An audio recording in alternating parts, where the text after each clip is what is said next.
DW AfricaLink News.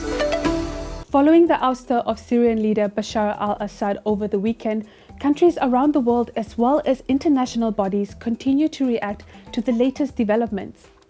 The UN Security Council has met to discuss the unfolding situation, with Russian officials reporting from the meeting that the Security Council members were more or less united on preserving Syria's territorial integrity. The remaining members of the Assad government, meanwhile, have begun transferring power to rebel leaders. Across Europe, governments are observing the latest events with caution. DW's Nina Titzel has this report from Berlin. Germany's large Syrian community has become a key political issue. And despite the uncertainty over who will fill Syria's new power vacuum, Berlin announced it would halt decisions on asylum applications for Syrian citizens just over 24 hours after they were given reason to celebrate. On the day Assad's rule ended, Berlin felt like a giant party. Syrians in the city celebrated the ouster of their long-term ruler from dawn till dusk. Germany's chancellor welcomed the events with caution. Today we stand with all Syrians who are full of hope for a free, just and safe Syria. All Syrians must be given the opportunity to live life in dignity and self-determination. We will judge the next Syrian government by this.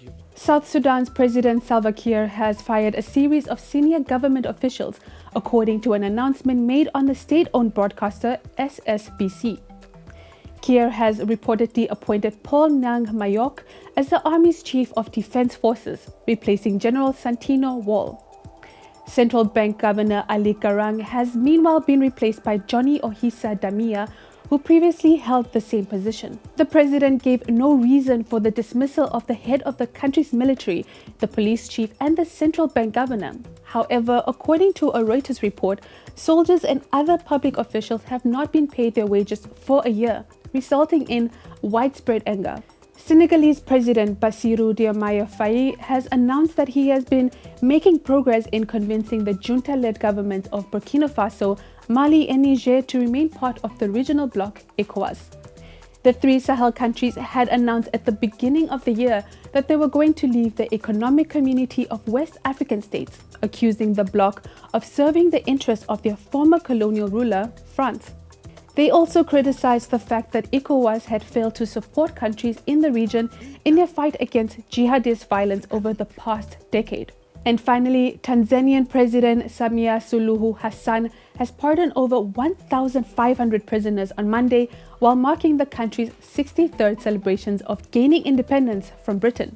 The Ministry of Internal Affairs said it hoped that the pardoned individuals would be successfully reintegrated into society and contribute positively to nation building.